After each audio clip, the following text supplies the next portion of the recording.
You're listening to another ambitious EntrepreneurNetwork.com podcast, the voice for entrepreneurs and small business. Now, onto the show. You're listening to Women in Leadership Podcast, episode 37.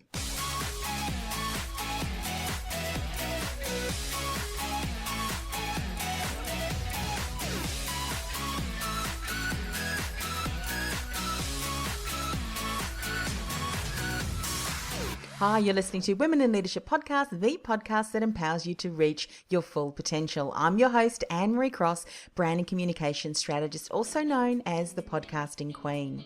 As a leader, do you find it difficult to set and achieve goals?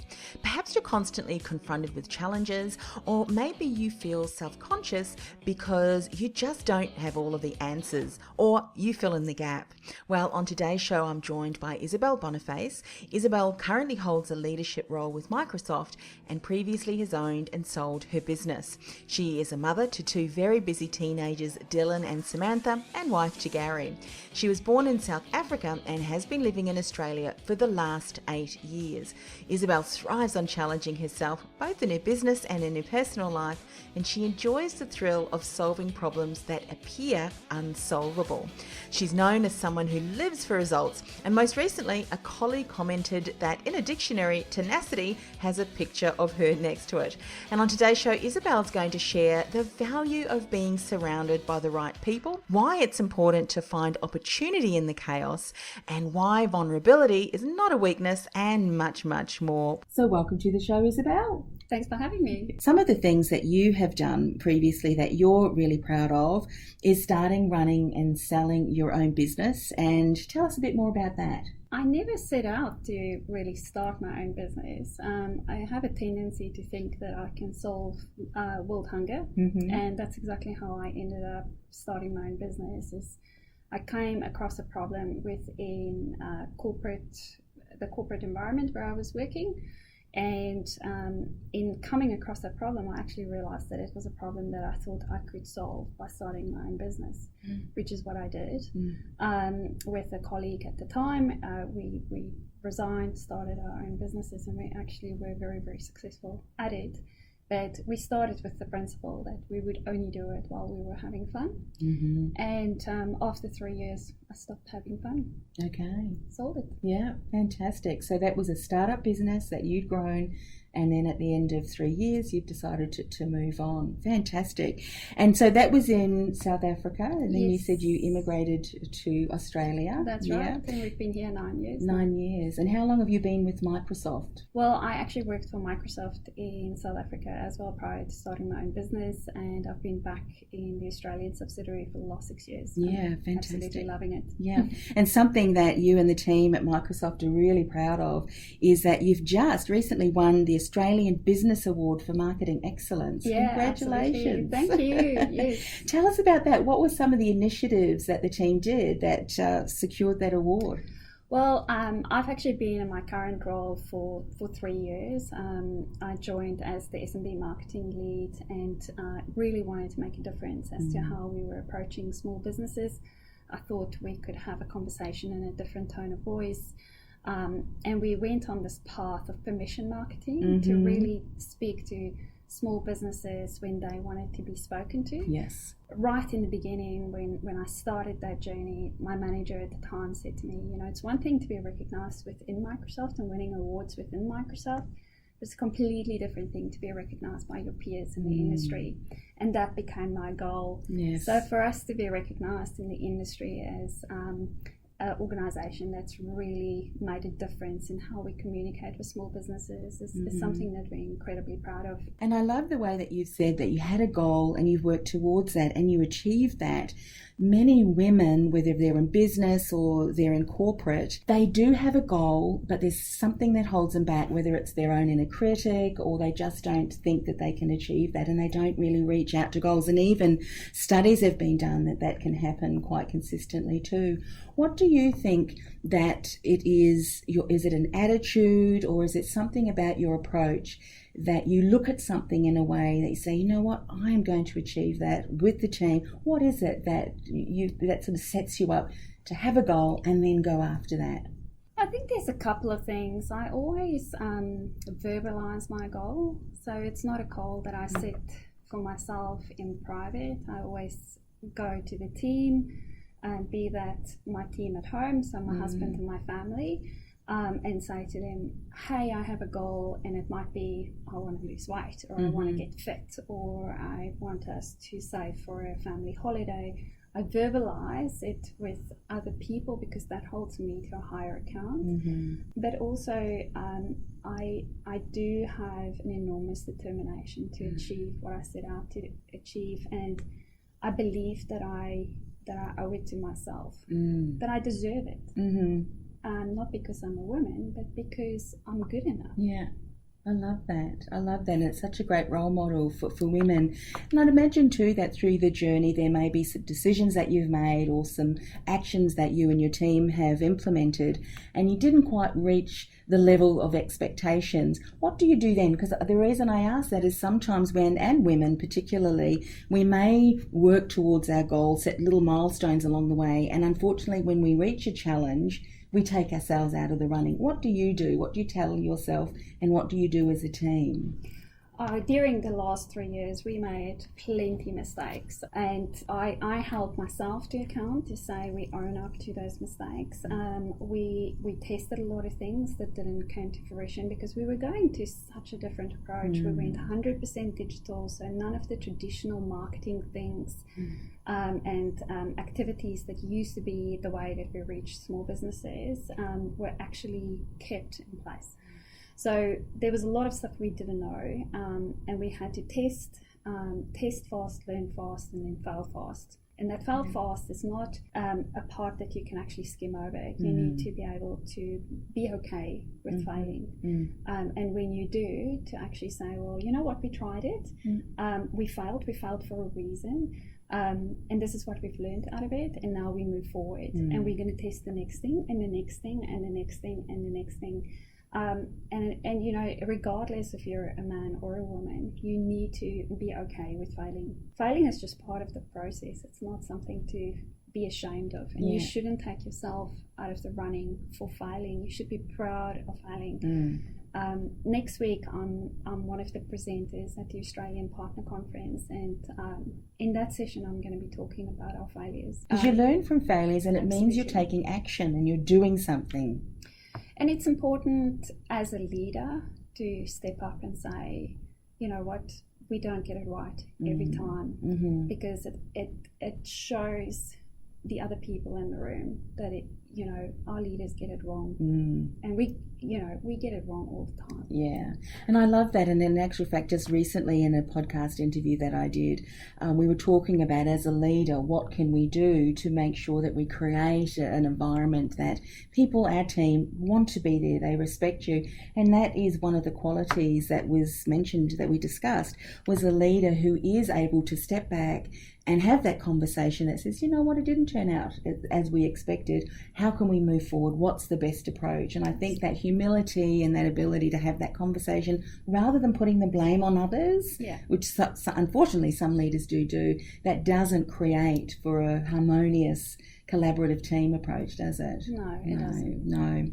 So one of the things else that you enjoy doing too, and this is more on a personal level, was learning to ride a motorbike. Looking back at the strategies that you use, I'd imagine that that's the kind of still strategy that you use on a personal level. You have a goal, you know that you deserve it, you're worth it, and you just go and do it.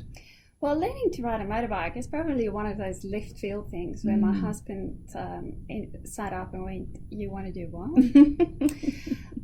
It's something that he enjoys, and I thought it was important for me to take on a challenge that would allow us to connect back better as a couple. And I thought it was just as I was turning 40, and I thought, what better time for me to actually learn a new skill.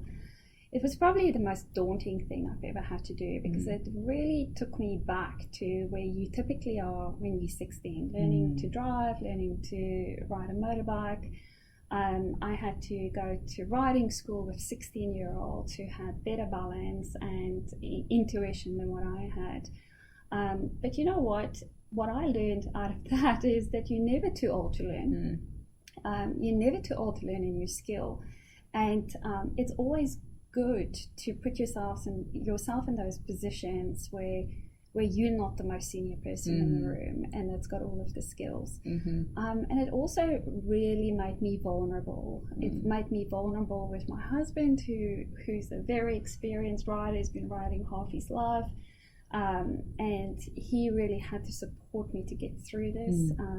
It's always a little bit daunting to be married to a very strong career woman, and for me to be that vulnerable and falling over and crying about the fact that I was struggling and that I didn't know how I was going to get through this, and he really stepped up and he was supporting me. That was an amazing thing for us to go through as a couple, but also it was a great exercise for me to go through. And I did get my license, and I did ride a motorbike for 2 years. And I've just recently decided this is not necessarily something that I'm going to do until I'm 60. But I will always have a motorbike license, and it's always something that we can do as a couple. Yeah, it's incredible that when you look at anything that you're doing in life, whether it be business, career, or in personal, when you're learning things, it stretches you, it shares insights about you that I'm sure that you use within your day-to-day team leadership and things like that as well. So and it does teach you that sometimes you do need to just step back, and you don't always have to be the person that takes the lead and be in charge and know the most, and sometimes it's okay to say, I just don't know. Yeah. And that leads us to a really great point that you can bring some insights and wisdom around, and that is being surrounded by the right people. And I think as a leader, sometimes we assume that we need to know everything, yet what you're saying is you don't. And if you surround yourself with the right people, valuable people who bring different skill sets, that can just uplift and support the entire team. So share a little bit more about that. When I started my own business, I was a young mum. I have 2 kids who now are actually teenagers. My daughter was 3 years old, actually 1 year old, when I started my business, and I had my son while I had my business, and my partner at the time also just had a baby. And today it's more acceptable to have flexible working environments in business, but those days it was quite unheard of. And when we started our business, we actually decided that we wanted to create a business with the right people regardless of their personal circumstances. So we created a very unique business where we actually reached out to women who didn't want to work full time because of personal circumstances, and that was for a variety of reasons. Sometimes it was children, but sometimes it was distance from living from where we had our offices. But we recruited the right people, both from a cultural fit, both from and also from their skills and what they could contribute to the business, and it became a culture in its own right. And we ended up with more than just women, but also men that made that choice, that they would sacrifice what we could potentially not pay in terms of salary, but because we gave that flexibility and that understanding within our organization. And I've taken that forward in my career and also in the way that I choose my teams to say the people that surrounds me is vitally important, and respecting the way that they want to work and the way they approach their work. And I think that's so important to remember as leaders, is that when we are really clear and we set an intention, and that intention also includes the values and the needs, the desires of our team that is similar, that aligns with us as a corporation, as a business, then that means that the people that you attract are going to feel fulfilled, have there's meaning in their work because it aligns with them, and everybody's working together towards the common goal. Yeah, fantastic. One of the other things that you say is to find opportunity in chaos, which is really interesting because for many people, we try and turn the other way and run away from chaos. Yet here you are saying, find opportunities, the golden nuggets. Share more about that. My husband has a saying that says that, Isobel, if there is no chaos, you will create it. I just believe not only for where I work, obviously I work in a corporation now, I don't have my own business, but even for entrepreneurs out there, but also for small business owners, there is opportunity in the chaos. If you think about every good business idea, and even for me where I work, is if I look around me and look at where is the chaos point within the organization, that's where I can focus my attention and know that I can have a real impact. If I can bring order to the chaos, that's where the biggest impact's going to be. Or if you're a small business and you're looking around you and you go, where is the chaos in my environment? If you can come up with a solution to solve the chaos, you're going to have the biggest impact. And sometimes in small businesses, if we're honest with ourselves, us as the leader can sometimes be the chaos or causing chaos, because some leaders may not necessarily be communicating well with their team. But it's interesting when you're brave enough and courageous enough to have a look at that challenge and that chaos, the incredible insights, because you can change things. What you don't monitor, you cannot change and improve. So those are certainly great lessons. Is there a particular incident or a time that you can think back on that you did really find an incredible opportunity in a challenge, maybe a recent challenge that it's come up? Well, we work, there's chaos all around us, and obviously with technology we're able to solve a lot of the chaos, and that's what make it so exciting for us to work in a place like Microsoft, where we can look around us and look at where businesses are struggling to connect better with customers, or that they struggle to connect better with their employees, and we can bring order to that chaos. In small businesses especially, I look at so many small businesses that's running on such old technology, and that's where I really want to focus my attention. Is how the opportunity for us to bring order to that, and to say, well, let's talk about the vulnerability in your business, not just from a security perspective, but also around, are you enabling your staff really to work the way that they want to work, or are you really helping them to bring their best to work every single day?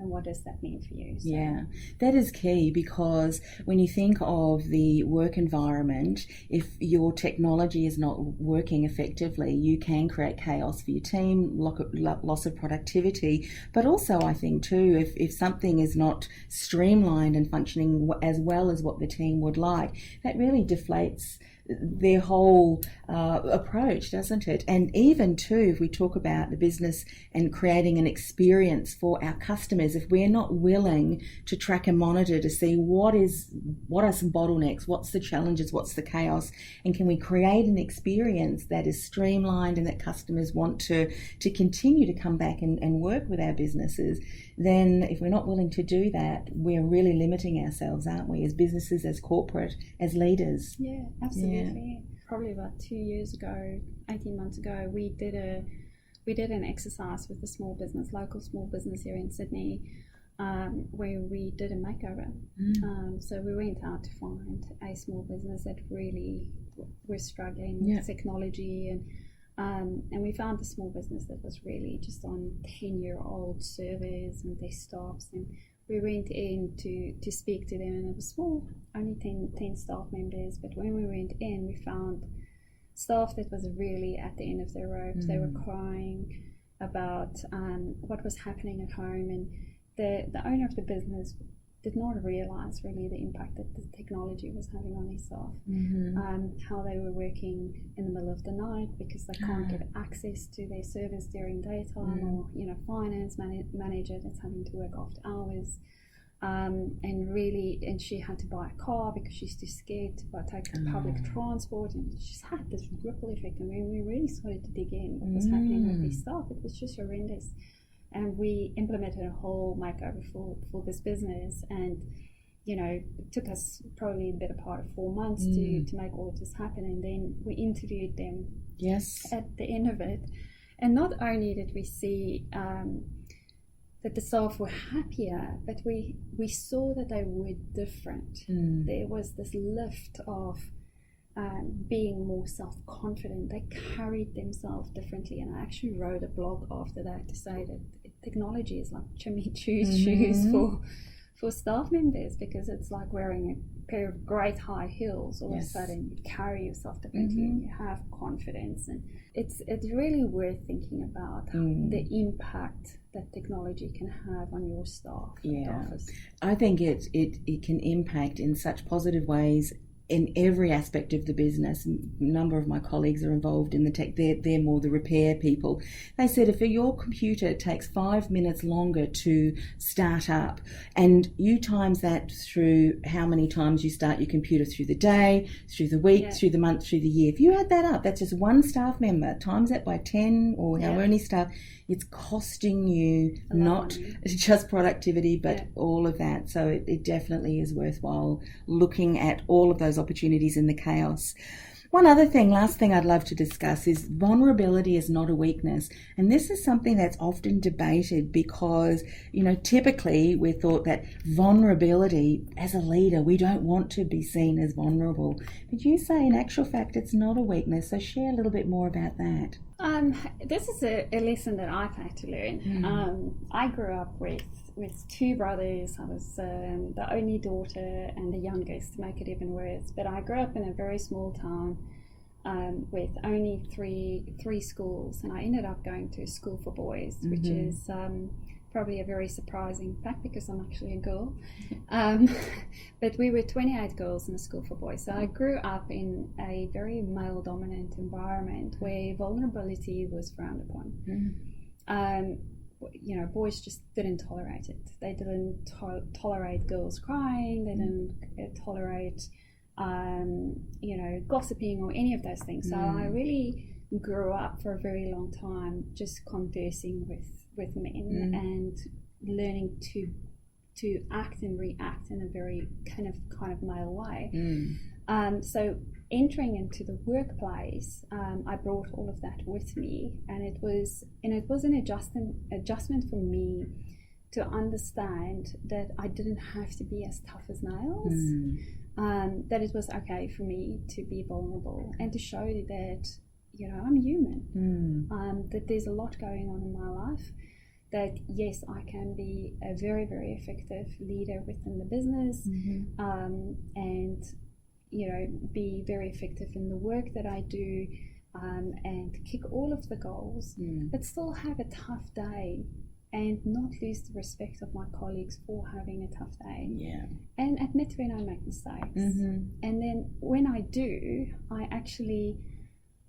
got the respect of my colleagues, but I also got the empathy from my colleagues. Yes. And that's an important component. We're not robots. No.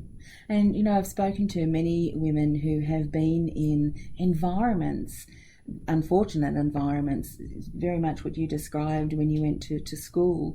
And as women, particularly, we do like those relationships where we can, share something and not have to lock things away and constantly be operating at, an accelerated level. And even it's unhealthy for men. We'll often get to a point where we'll just crash out if we don't take a step back and allow ourselves to create the space where we can show empathy, have empathy return to us, and have that vulnerability. It's not healthy, and not many people know this, but when I was running my small business, so this is a number of years, I've lived in this country for almost 9 years, which means, so I started my small business in 2002 and I sold it in 2006. And a year before I sold it, my dad committed suicide. And through all the time that happened, I never shared any of it. My dad died.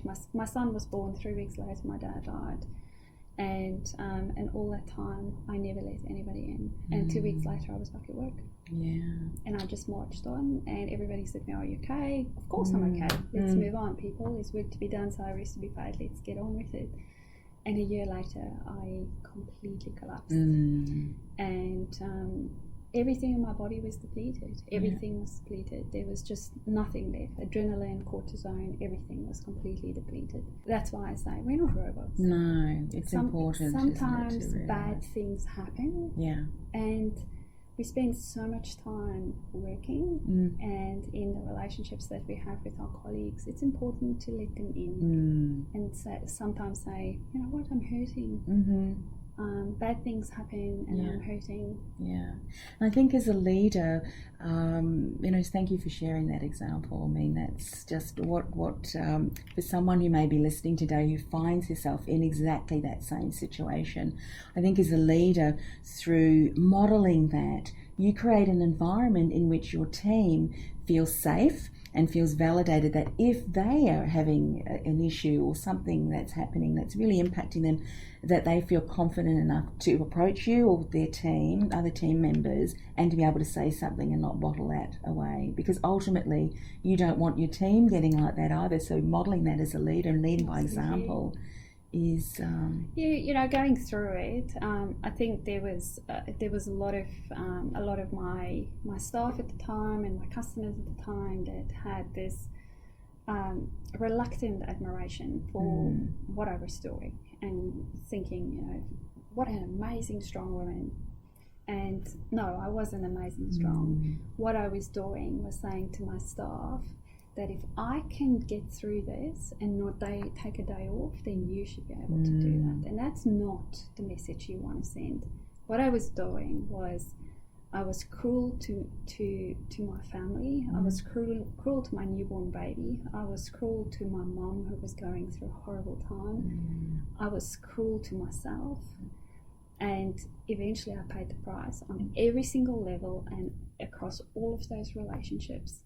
And I was so cruel to myself to set that example. So you think you're brave, you're not brave. That's not good leadership to do that. So it was a tough lesson for me to learn. And, these days I'm a lot kinder, I think, to everyone around me, but especially to myself. Yeah. In the lesson that you've learned, I mean, what a tragedy to have to experience.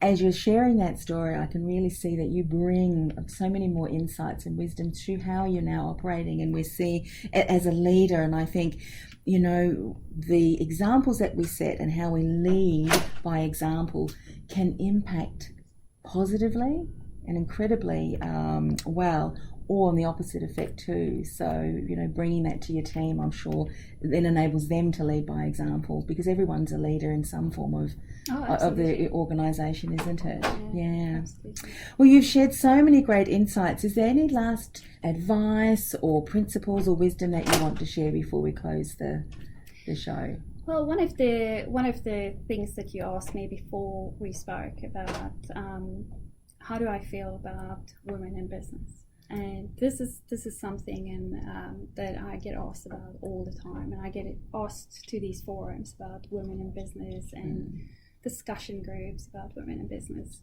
And I've shared with you that I didn't grow up in a much female-led environment.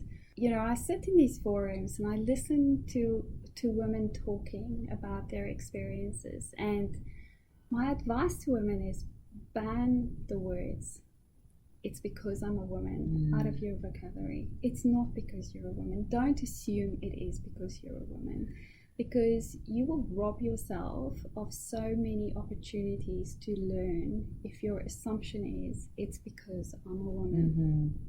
9 times out of 10, it's not. No. I am yet in my career to experience a job that I didn't get, an opportunity I didn't get, a behavior that was displayed because I was a woman. However, I have plenty of examples where I didn't get a role, didn't get an opportunity because of plenty of other reasons that had nothing to do with the fact that I was a woman. But I think there is a focus on behaviors around women in business, and I'm not disagreeing that there are elements of that, but I do think we need to be a little bit careful to not over rotate on it, especially as we have young people coming into the workplace and then them jumping to conclusions that everything that happens to me is because I'm a woman. No, it's not, honey. No, you need to change that frame of mind, don't you? Didn't get the role, okay, maybe I need to do some more training, maybe I need to practice my interview skills or whatever it might be. Be curious and ask the questions. Go and ask why did that happen? Go and ask the 5 whys. Yes. Be very curious about it and be willing to hear the reasons. But in my experience, and this is 25 years in working in corporates, very often it's got nothing to do with the fact that you're a woman. No, that's right. Well, thank you so much for sharing your insights today, Isobel. It really has been a pleasure and honour. And thank you very much for asking me. It's been awesome to meet you. So as I've done over the last few shows, I'm inviting one of my fellow Microsoft brand ambassadors to share a tech tip, how we can use technology, whether it be Microsoft Surface, an app, or even a process in order to help us streamline our business, because we're always looking at optimizing our efficiency. Now, if you are a Microsoft Surface Pro user, or you've got a favorite app that you are using in a way that really has streamlined your business, let me know. We will do a shout out on the show to say thank you. Just send an email to podcast@Annemarie.Cross.com. Let's dive into today's tech tip.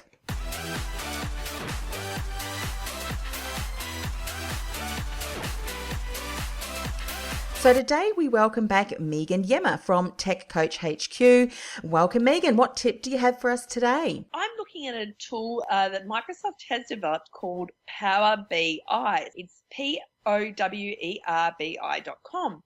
And what it is it's a visualization tool for your data.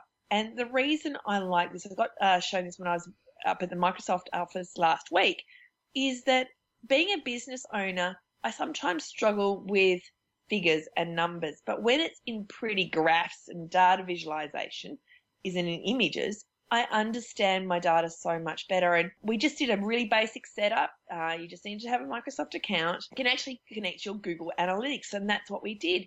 And it's so good to be able to see what my data looks like in this format, because I can see, page views and things like that. Yes, I can go into the Google Analytics, but I also can connect to other services, which is a really cool thing. So, for example, if you're a Xero client, you can connect, they're called service pack, and you add those in. So, for example, you might have Google Analytics.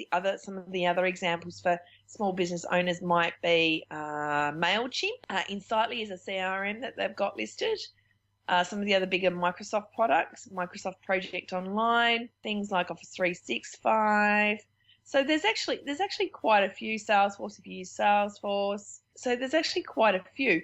But I just like that you can bring all those data visualizations into one place. Because the reality is, if we can check the health of our business really easily and understand it, we're going to be able to work more on the business than in the business. And just like it's so important to track our financial figures, as you said, it's really important to check our analytics. Where's our traffic coming from? What's working really well? Let's continue to do that. What's not working really well? What can we change to maybe boost it? Or maybe it's something that we put on the site. We don't know those things. We can't take action and decide on strategies unless we're monitoring. So this sounds like a really great tool. Can you share that link again with everyone? PowerBI.com. So POWERBI.com. Fantastic. And we know that you love things all tech. If someone's having an issue or a problem, how can they reach out to you?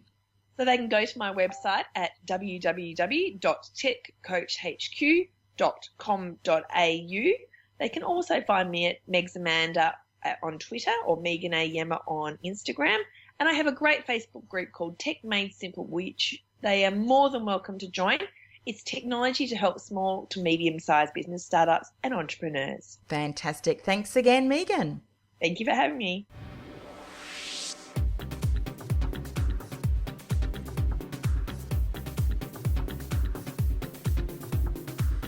Are you attending numerous networking events, but you're struggling to get results that you want? Go ahead and grab my free Network with Confidence checklist. How to network and communicate with confidence so you can grow your network, your relationships, your business, and your career. There's lots of different tips and strategies within that checklist, suggested icebreakers so that you can start a meaningful conversation, even with people you have not met before. How to create a powerful introduction that entices people to want to know more about you and your business business. Also, how to respond to this difficult question. So tell me more about your business so you can answer it confidently and continue to create interest in your work, and so much more. How do you grab that list? Just go to the link www.annemariecross.com/network with confidence checklist. annemariecross.com/network with confidence checklist so you can start networking with confidence. Well, that brings us to the end of another episode. I do hope you will join me again next week. Remember, if you haven't already, go and subscribe to our iTunes channel. The link is annemariecross.com/podcast iTunes. By subscribing to our channel, this means that you're going to be the very first person who learns about each new episode that we release so that you can continue to be inspired and empowered each and every week, just like you were today, I'm sure, through listening to Isobel. That link again is annemariecross.com/podcast iTunes. While you're over there, we would love it if you would leave a comment and a rating as well. That allows us to get our message out into the ears of as many other women who are up to great stuff. So see you again next week. Have a fabulous week, everyone. Bye for now.